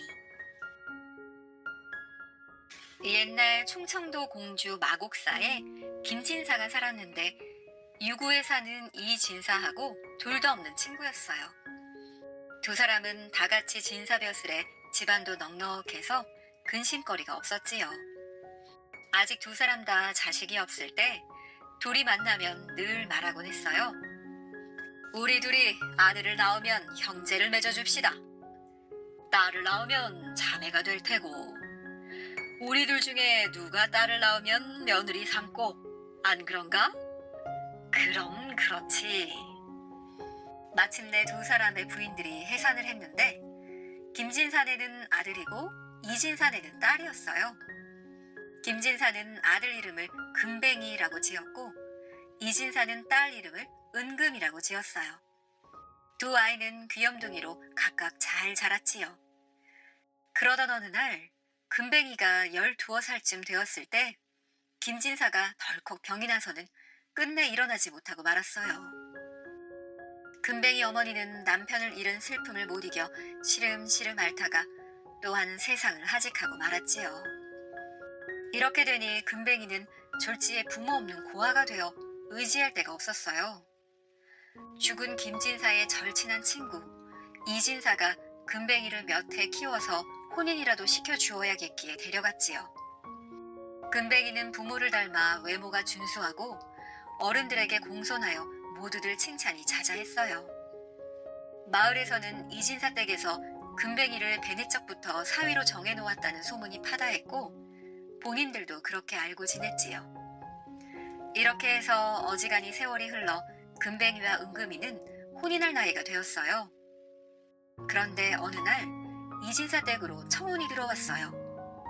청혼을 해온 집으로 말하면 전라도에서는 이름 있는 가문에 부모 형제가 번듯했지요. 부모가 없는 금뱅이에 비할 바가 못 되었어요.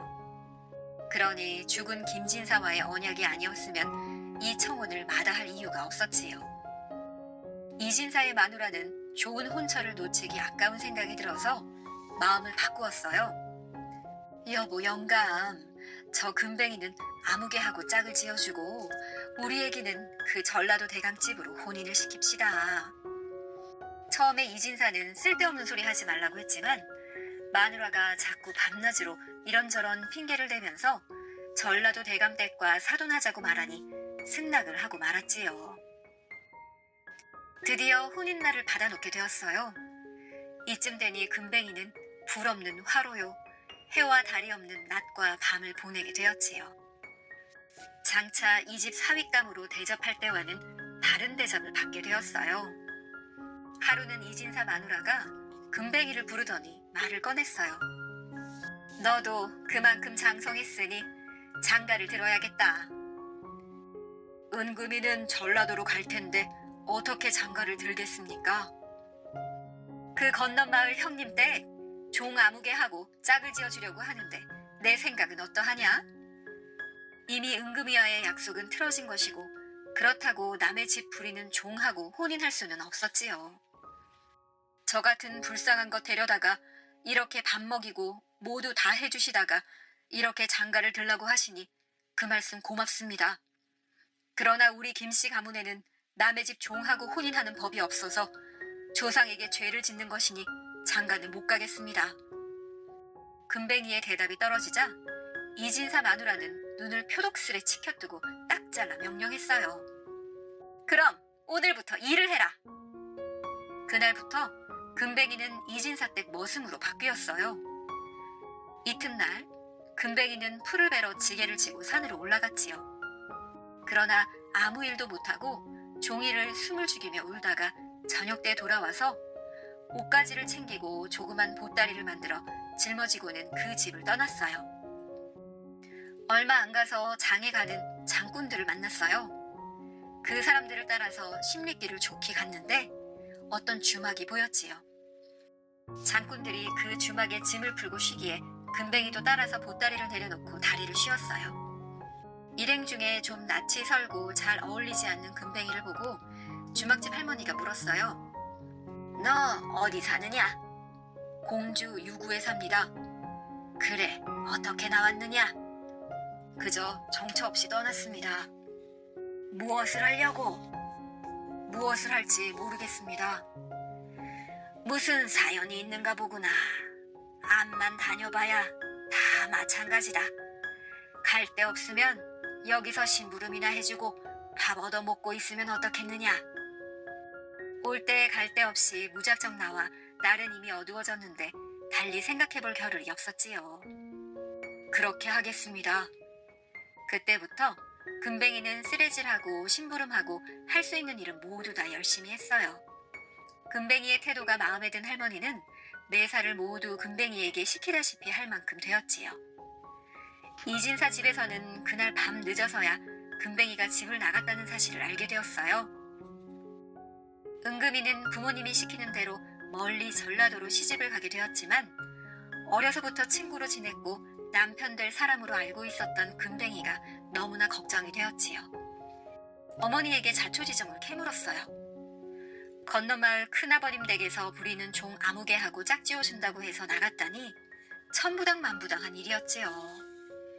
생각하면 은금이가 전라도로 시집을 가기로 정한 것부터가 잘못되었고 게다가 큰아버님 댁 하녀라니 금뱅이는 완전히 배신당한 것이었어요. 금뱅이가 얼마나 상심했을까를 생각하니 가슴이 미어지는 것 같았지요. 그대로 가만히 있을 수가 없었어요. 금뱅이가 어디로 갔나 밤낮 없이 이 생각만 하다가 드디어 좋은 수가 떠올랐어요. 먼저 금뱅이가 있는 곳을 알아보고 다음에는 그곳으로 찾아가 보는 것이었지요. 예, 너는 남의 남정네와 말도 잘하니 금뱅이가 어디로 갔는지 한번 알아보거라. 은금이는 하녀에게 노자를 두둑하게 주면서 말했어요. 영리한 하녀는 집에서 웬만큼 떨어진 주막을 모조리 기웃거리며 금뱅이란 총각을 찾았지요. 주막은 많은 사람들이 모여 소문을 듣고 퍼뜨리고 하는 곳이기 때문에 금뱅이를 찾기가 쉬울 것이라고 생각했는데 마침 금뱅이가 한 주막에서 일을 하고 있었으니 찾는 것은 어렵지 않았어요. 금뱅이가 아무 주막집에서 심부름해주고 밥을 먹고 있다고 합니다. 그래? 너하고 나하고 남복을 하고 금뱅이를 찾아갈 것이니 오늘 밤 호랑이가 우리들을 물어간 것처럼 꾸며라. 문짝을 열어젖히고 창호지 문은 호랑이 발톱에 찢긴 것처럼 찢어두고. 그날 밤 두 여자가 남복을 하고 집을 떠나 금뱅이가 사는 주막으로 향했어요. 밤새 걸어서 금뱅이가 사는 주막에 닿은 것은 이른 새벽이었어요. 여기 금뱅이라는 사내가 있다고 해서 찾아왔습니다. 금뱅이는 왜 찾느냐? 내 친구인데 만나본 지 오래되어 찾아왔습니다. 지금 금뱅이는 식전 심부름을 갔으니 저 금뱅이 방에 들어가서 기다려라.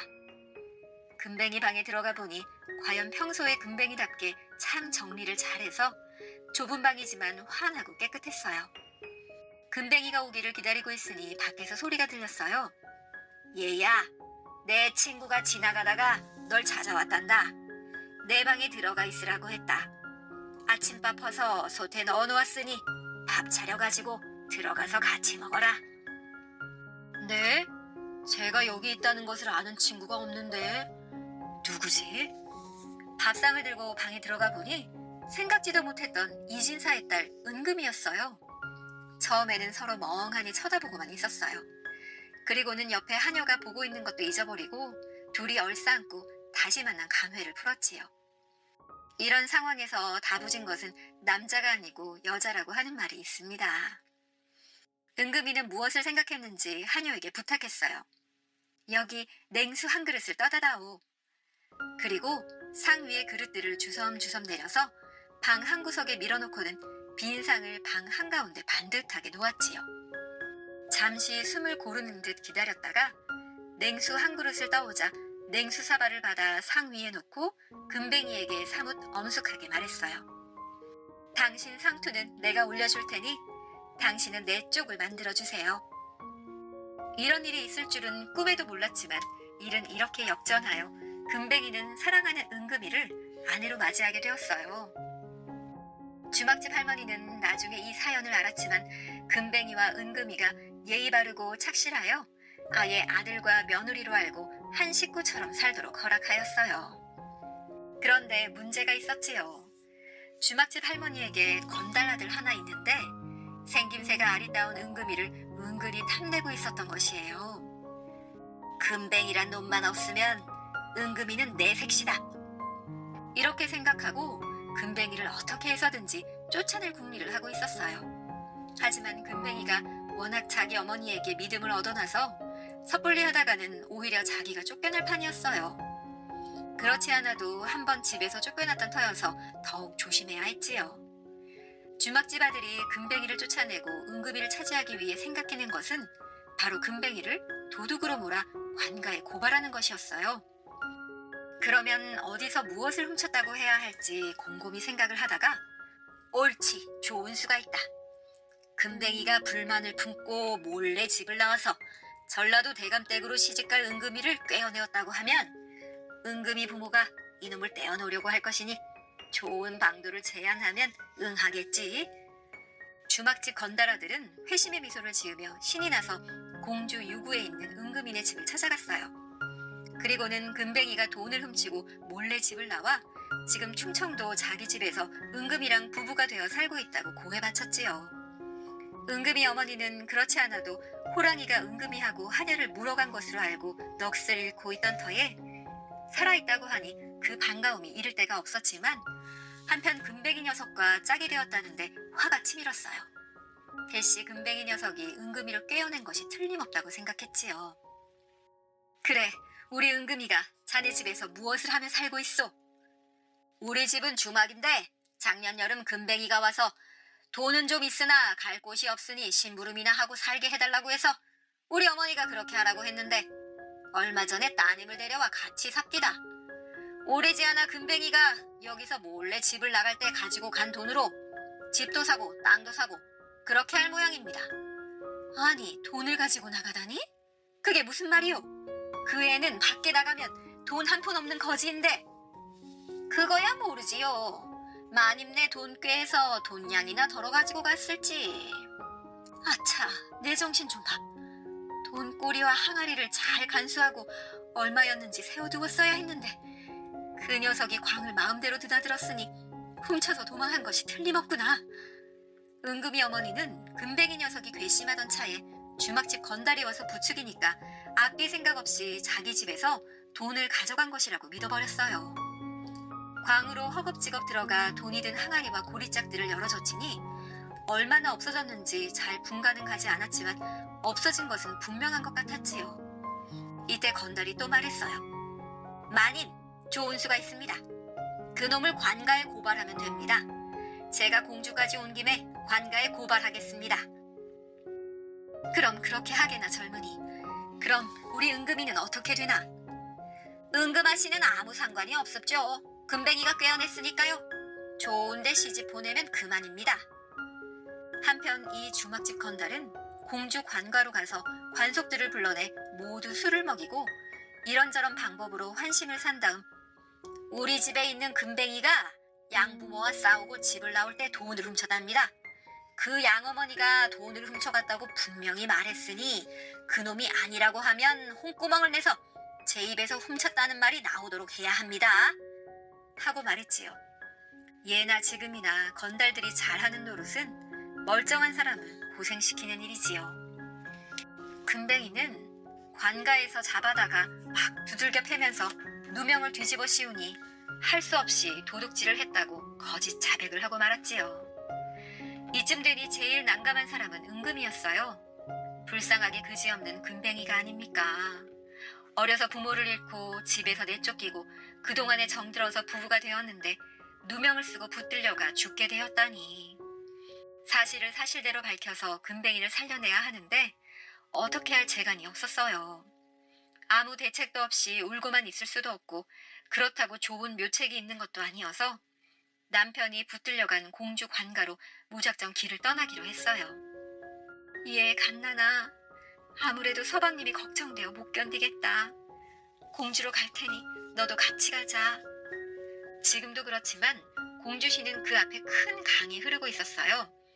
요즘은 다리를 놓아 자동차가 다니지만 옛날에는 배를 타고 건너야 했던 곳이지요.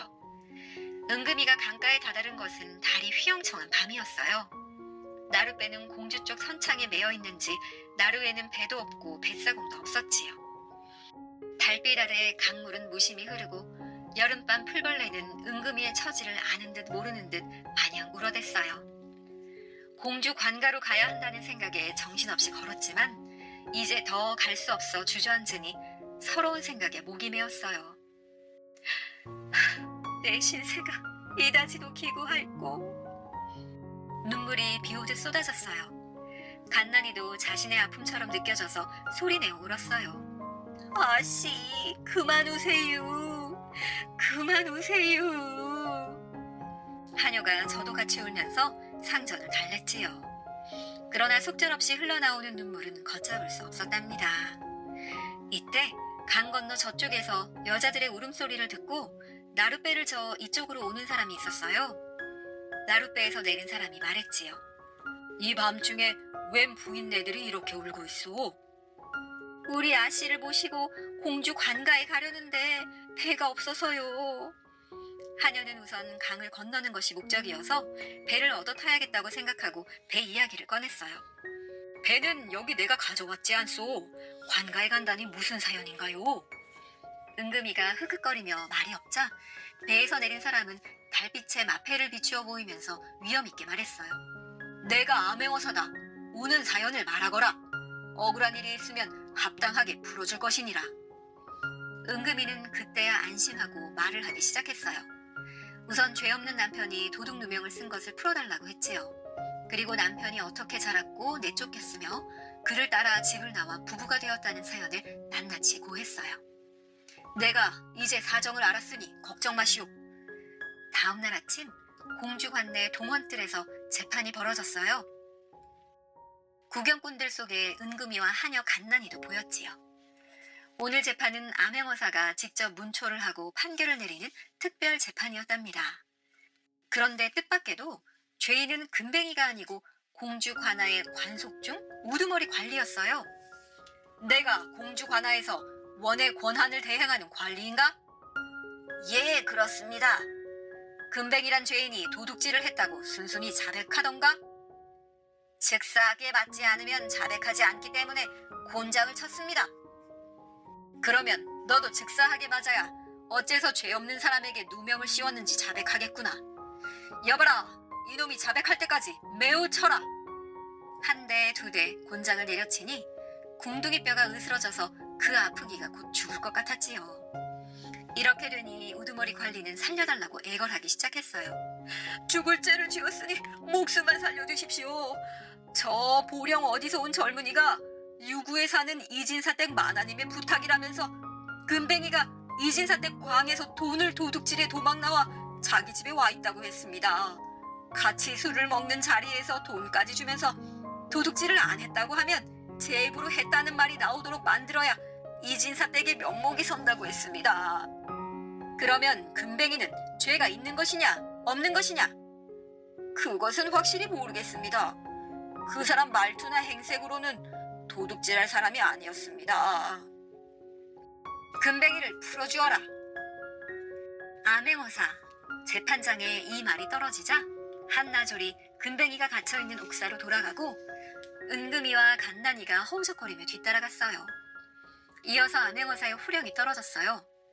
누구든 뇌물을 먹고 백성을 억울하게 만드는 관리는 엄하게 다스린다. 오늘 안으로 유구에 사는 이진사와 그 부인을 붙잡아 올려 하옥시켜라. 내일 재판을 열 것이다.